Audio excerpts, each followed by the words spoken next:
ये मेरे साथ वाकई हुआ। मैंने अपनी पत्नी से कभी उनकी जाति नहीं पूछी।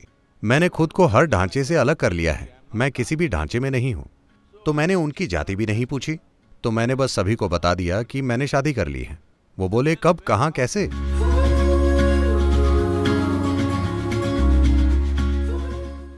हमें लगता है कि आजकल माता पिता कई पहलुओं में अपने बच्चों के लिए खुले विचार रखते हैं।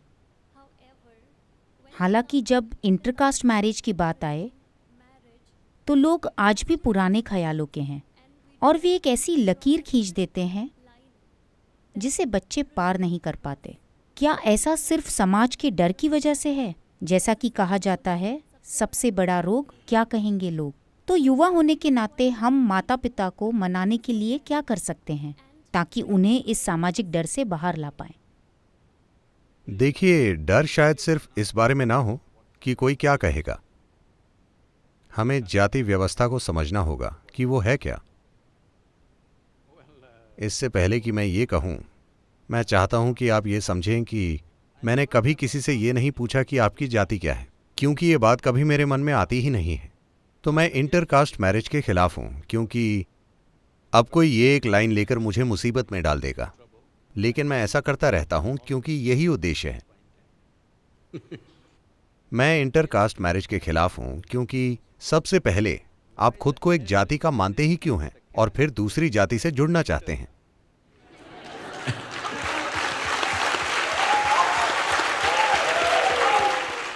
जब मैं युवा था, अगर मुझे किसी से शादी करनी है तो मुझे जाति की परवाह ही नहीं थी। मैंने कभी नहीं पूछा। ये मेरे साथ वाकई हुआ। मैंने अपनी पत्नी से कभी नहीं पूछा कि उनकी जाति क्या है। मैं बस एक दिन घर आया और पिताजी से बोला, मैं इस लड़की से शादी कर रहा हूं।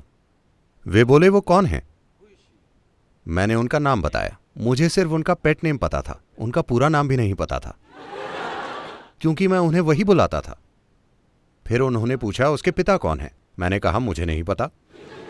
वे बोले, क्या तुम्हें पिता का नाम नहीं पता और तुम उससे शादी कर लोगे? मैंने कहा, मैं बस इस लड़की से शादी करना चाहता हूं।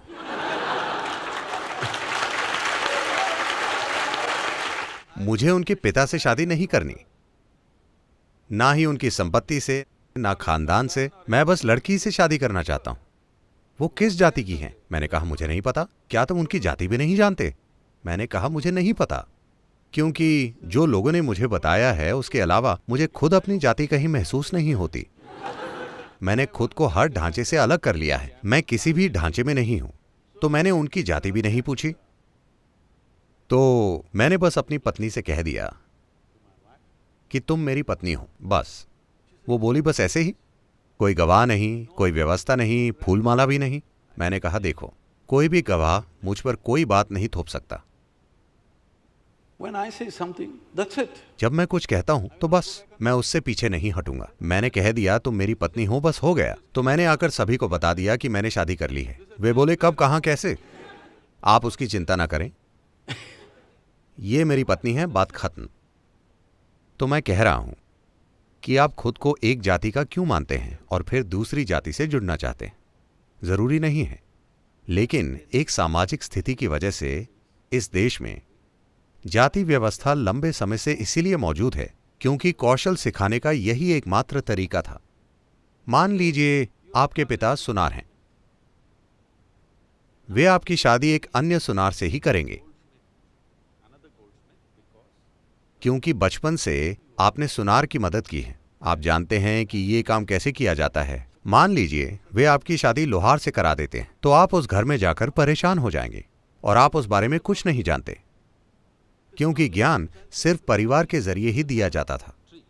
आज हम नहीं जानते कि इनके पिता क्या करते हैं, पर ये इंजीनियर बन गए हैं। हम नहीं जानते कि आपके पिता क्या करते हैं, पर आप बायोलॉजी के क्षेत्र में हैं, क्योंकि हमारे पास संस्थाएं हैं जो शिक्षा देती हैं। जब वो संस्थाएं नहीं थीं और सिर्फ परिवार में शिक्षा मिलती थी, तब हम उसे बिगाड़ना नहीं चाहते थे, तो हमने वो बनाए रखा।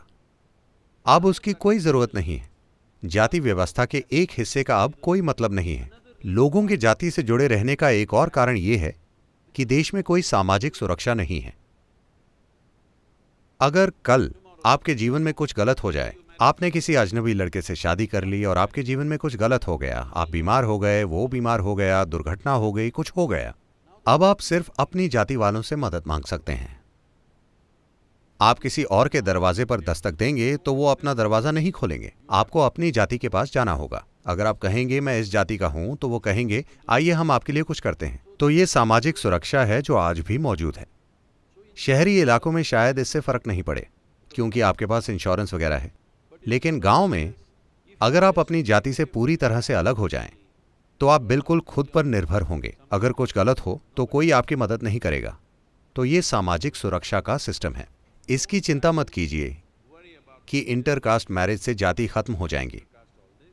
अगर आप एक उचित सार्वजनिक सामाजिक सुरक्षा सिस्टम बनाएं तो जातियां स्वाभाविक रूप से गायब हो जाएंगी। किसी को उन्हें मिटाना नहीं पड़ेगा, वो बस गायब हो जाएंगी।